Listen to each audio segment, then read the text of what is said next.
Another thing I really wanted to talk to you, David, is about the universe and life. I know many people have their own personal understandings of it, but I really wanted to know, in your own beliefs, in your own opinions, what is the ultimate secret of the universe?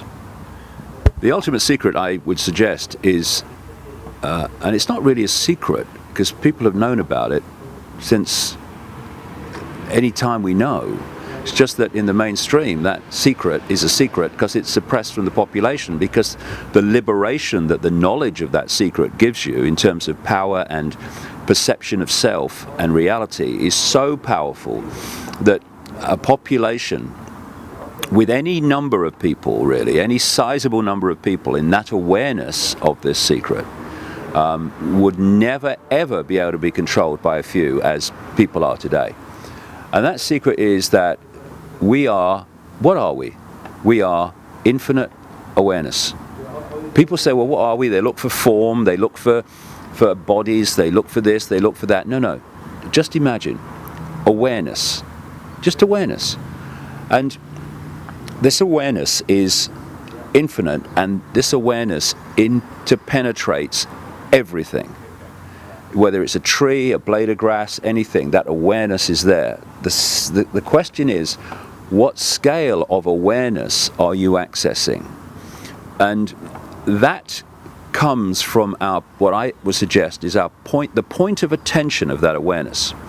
What I mean by that is I'm infinite awareness.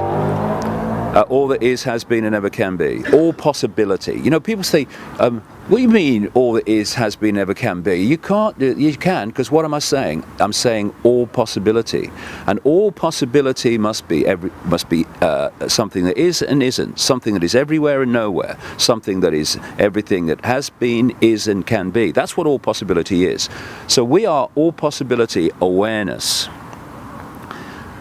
Point is, where is the attention of that awareness at any point? And what the body does, the lens of the body, is it focuses our attention into a tiny range of frequency that science calls visible light, which is so tiny it's almost infinitesimal. It's laughable. I mean, humans are blind compared with what even mainstream science says exists beyond the visible range. And so that's our point of attention. But you can be in the body, in the world, in terms of your perception through the five senses. And you can also be beyond the world, because your point of attention, while it is locked into the five senses, and should be, because that's what we're experiencing here. Try experiencing this world without the five senses. Not, you know, big challenge, have a go. But you then expand your awareness. So it's not just that. It's actually the understanding that you are infinite awareness. That means you're in the world and interacting with it. And what the body does, see, our awareness, in its pure sense, I couldn't do that, because that would be on a totally different frequency to my infinite awareness in its pure sense. So we take on these outer shells that are within the frequency range we want to interact with, the body, what I call the biological computer, or the cosmic spacesuit, biological spacesuit, and therefore I can interact with the world. But if you have this range of awareness into the true sense of what we are, you realize that David Icke is not who I am, Luke is not who you are. It's the name for a current experience of infinite awareness, and your infinite awareness and my infinite awareness is the same awareness. It's just got 2 points of attention. One's called Luke and one's called David. And once you realize that you are infinite awareness having an experience, then that knowledge can allow you to take control of the experience, because you know it is in your power to do that. And this is where the conspiracy, we can talk about the conspiracy on the five sense level, and I do all the time, but if we're really going to understand the basis of it, the foundation of it, we have got to get much deeper in an understanding of reality, because that's where the conspiracy is coming from. We see Bilderberg meetings and banks and all the rest of it, and we should investigate them. But where it's all coming from, are these inner sanctums that understand how reality works and therefore can manipulate a population that they have systematically misled and suppressed so that they don't understand how reality works. And if you understand reality and the interactions of reality and how we create our experience by our sense of reality, then there may be a few of you and the population may be billions. But if you know how it works and the population doesn't, you are in a mega position of power and manipulation over the population. So the last thing that the conspirators want is a population with an expanded state of awareness which is in this world to interact with it, but is not of this world in the sense of its ultimate point of observing the world. It wants people in the five senses and in the world and of the world. Why? Because once you've removed people from that big picture filter where you see how the dots connect, suddenly the dots don't connect. What the five senses see are dots. They don't see connected dots. This is why the mainstream media, which is a five sense profession overwhelmingly, will talk about different elements of the world but will never connect them to see the picture and therefore the connections between them. And so when you're in five sense mode, and you've not got this bigger picture filter to see what's really going on, there's only one place you can look to get a fix on the world from information that you are receiving to get that fix, and that is this way. And if you go that way, what comes back in terms of information? The mainstream media, the education system, mainstream Stone Age science, and I'm sorry, Stone Age, it's only an analogy, and all the other stuff that's coming back. In other words, this is this conspiracy in one sentence. Pull people into people's sense of attention, point of attention, into the five senses, so that dominates everything. And then program that sense of attention in isolation from its true self with the information you want them to believe and the perception of self of the world you want them to believe. Gotcha. And what do we talk about, Luke? We talk about the fact that there's an awakening going on. Well, what does that mean? You just did the alarm clock's just gone off, or are you getting up? What time is it? No. Awakening, another word for awakening, or another phrase for awakening, is the expansion of point of attention. Yeah. That's what it is.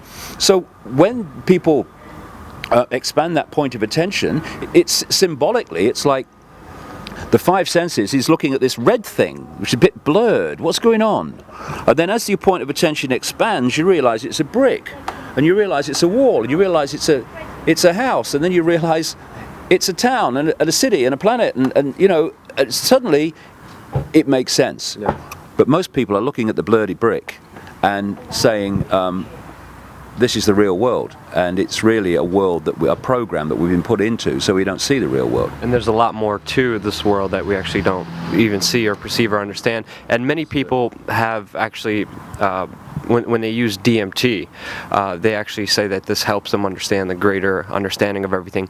We were talking about DMT last night, and we talked how we had very similar experiences when we were on it. Can you tell us about your experiences and what you took out of DMT? Well, I took it in the form of ayahuasca. I only took it twice in about 3 days in Brazil in 2003. I've not touched it since, and I don't feel the need to. But the experience I had was massive. And for me, people say, it took me somewhere. I don't think it takes us anywhere. I think it takes us to where we already are. And if we're in a really deeply negative state, you can take this stuff and have a real, what they used to call in the 60s, a bad trip. Or if you're in another state, you can have a wonderful experience. Yeah. My experience was just unforgettable. I mean, I had a voice, a woman's voice, which is, what is a woman's voice? Oh, it's just it's a woman talking to me. No, it's a frequency. It is an information field of a certain frequency, and certain frequencies you decode as female and certain frequencies you decode as male. It's a consciousness that is communicating, and almost certainly, it has to be if we're all infinite awareness, it's an expression of your own consciousness, just a very much deeper level of it. And for 5 hours, it talked to me about the illusory nature of reality. And I had instant recall of every word afterwards, which was amazing in itself. And I was taken to a place, I'm using human language here, taken to a place. It's very hard to describe. Yeah. And I tell you, it's a place that I experienced as beyond the realm of vibration. Because anything that vibrates, this is actually, funnily enough, Luke, this is one of the many really stunning lines that this voice communicated to me. Because when it started off, it said, we're going to take you to where you come from, so you will understand better where you are and where you're coming back to. And then it kept repeating, this is right at the start of this voice starting, 5 hours. Infinite love is the only truth, everything else is illusion. And when you study near-death experiences and all that stuff, when they go into these realms beyond the body, I have never come across anyone that wanted to come back, because they talk about this unbelievable bliss and love and all the rest of it. And anyway, I had this stunning line I was talking about at one point. It said, infinite love is the only truth, everything else is illusion. If it vibrates, it's illusion. Right? Because the pure, infinite, all that is, all possibility, is still and silent. People think that things have to move to be something, and actually silence is all sound. It's all possibility waiting to manifest. So if I'm talking now, I have picked out of that infinite possibility of sound, I have picked out the words that I am talking. And when I stop, apart from the traffic, it's gone back into silence. Within the silence is everything. So I experience this as this silent stillness, as the infinite point of attention. And it took the form of this sounds really funny, but if you've experienced it, people know what I mean. I saw it as a shining blackness. Shining blackness. Now, years later, in fact, in the last 12 months, there was a doctor called Ibn Alexander, and he was, I think he's in New York, and he was a neurosurgeon. I think he still is. And he was one of these rigid kind of people. He admits it in his book. I was one of these rigid people that, obviously people would have near-death experiences when he was doing his surgery sometimes, and they'd tell him their stories. And as he said, I thought, oh, that's very interesting. A lot of rubbish, but it's very interesting. And it was like mainstream. This is not possible. This world is all there is. And then he got it was a form of meningitis that was so bad that his brain shut down in every area apart from the most primitive level that was necessary to keep him alive. This man, in effect, died for 7 days. And this is the interesting point which he points out. When people talk about, and there's millions and millions of them now, when they talk about near-death experiences, the mainstream scientists, they go, oh, it's not impossible. And oh, please, God save us from science. And anyway, because what they're doing is they're just reliving their experiences from this part of the brain, and that's what's happening and all that stuff. Well, that part of the brain, in his case, completely shut down. It was inactive, so it ain't coming from there. And he came back. He should not have lived. That was a virtual impossibility for him to live. It was certainly almost absolutely impossible for him, if he did live, to be anything more than a vegetative state. And he came back after a transition period, completely normal, and went on with his life. And he wrote this book about it, which became a New York bestseller. Why I'm telling you this story, it's very interesting, I think, is because when he first left the body and had a near-death experience himself, he entered a realm. I talk about this in the new book that's coming out in the autumn. He went into a realm that was classically the realm of the demons and the what I would call the archons and the reptilian entities and all this stuff. In fact, he talks about seeing reptilian beings brushing against him and all that stuff. And then a light came down, and he was taken out, what he called through the gate, into this amazing, blissful place, and on and on and on, until, this is where I'm coming round to, he said he was taken to experience the ultimate, the source. And you know what he calls it? The dazzling darkness. Wow. Exactly what I experienced. Yeah. And the dazzling darkness is mesmerizing, because it is all that is, has been, and ever can be. And then we pull that all potential, all possibility, all potential into worlds of certain expressions of that potential, and this is one of them.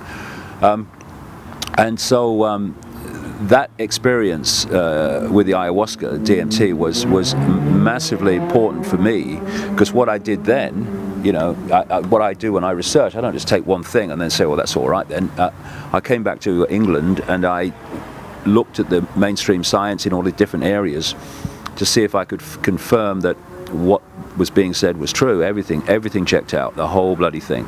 And once you've got this point where you realize it's an illusion, you can still interact with the illusion and live in the illusion, but you know it's an illusion, and illusions only control you when you think they're real. This is why it's important to understand the nature of what we're in, because if we think this is solid and all the rest of it, what does solid say immediately? Limitation, can't be done. And yet it's just a holographic projection of infinite possibility, which is totally malleable and can be changed any time. It's fascinating. It's amazing because, just so people know, DMT is a natural reoccurring chemical in your brain. It comes out a little bit when you dream, but when you pass away, it's just flooded in your brain. And you could actually take it in the physical form and actually see what happens. I had the very similar experience, just blinding darkness, and then a lady telling me the same thing, that love is the ultimate answer, love is the ultimate solution. It sounds crazy, it sounds insane, but there's a lot more to everything than we actually know. Yeah, though this is an interesting point, because when you look at people in so-called history, way back, take Leonardo da Vinci, and another guy followed him in Italy very soon afterwards, just a couple of decades or so, called Giordano Bruno. Da Vinci is remembered by most people as the painter of the Mona Lisa. The man was an absolute technological genius. I mean, I've seen documentaries about him, and he was 500 years ago, where they found his notebooks. Interestingly, one of the biggest collections of Da Vinci's drawings and stuff is at Windsor Castle, and one of his notebooks is owned by Bill Gates. I mean, these people know, you know, about a lot of this stuff, so they just keep it from us. And this documentary took drawings and technical text which he wrote in these notebooks, and they tried to make it, and it worked. Sikorsky, with the development of the helicopters, said that he studied Da Vinci's work on that form of flight, because Da Vinci was obsessed with flying. And the first kind of armored tank type vehicle he drew and designed 500 years ago. An interesting thing too, in those days there was no copyright, so there was a fundamental flaw in every single thing that was in that notebook. Everything he designed, what he'd done is take one part of it and turn it over the opposite way. So if anyone found the notebook, they wouldn't be able to build it. It wouldn't work. But he knew that. Why I'm telling you this story, and why I'm going on to talk about briefly Giordano Bruno, who was burned at the stake by the Roman Inquisition in 1600 for the crime of saying there are multiple worlds and supporting things like the earth goes round the sun and, you know, all the rest of it. These people, when you read their stuff, were so far advanced of their era. And what people say about them, even today, like Da Vinci, is he was hundreds of years ahead of his time. He wasn't. He was beyond time, right? This is the key to understanding this stuff. We are within this frequency range I'm talking about with within the five senses, and most people are held in that frequency range. That frequency range is a range of energy, which means a range of information. If you can expand your mind and go beyond that into those upper realms, you're going into another level of information, inspiration, insight, and understanding. Now, we think of a linear Stone Age through Middle Age, through Victorian Age into Modern Age, and we see that progression. This level of awareness, but that's just a sequence of events within this tiny frequency range. That level of awareness is always there. It has always been there. In the Stone Age, if anyone could have expanded their mind, they could have got into that level of insight. And all the people like Da Vinci are doing, and Bruno were doing, is in their era when most people were so suppressed, not least in those days because religion was absolutely squeezing people's sense of perception, they were going into these realms where this knowledge existed. And when they bring it from the unseen into the seen, they're caught ahead of their time, and all they do is accessing the library. So when you talk about, a female voice saying everything is love, and I talk about a female voice saying everything is love, and I see this sparkling darkness, and you see this sparkling darkness, and Ibn Alexander, the doctor, sees the dazzling darkness, all you're doing is expanding your mind and going into that level of reality where you can experience these things and get the insight from them. It is so simple. But the worst nightmare of the conspiracy is having people go in there because they see the bloody conspiracy. So you've got to keep them here, and that's what it's all about. That's what microchipping's about. That's what transhumanism is all about. It's about fusing microchips and fusing technology with the body to stop it being its true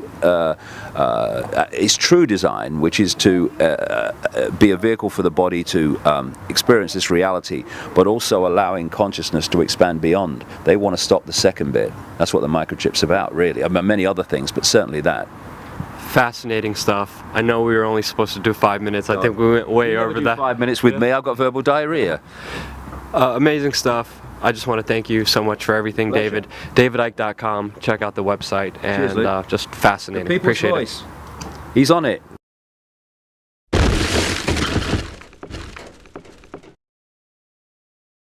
This idea of us challenging, like the young people of We Are Change and like Luke Rudkowski. I mean, there are some young people who have decided that they're just going to do. The government shouldn't be telling you what you can put in your body as an adult. That's just silly. And it's just getting people to understand that on a more, not just food, that applies to everything, that you are in charge.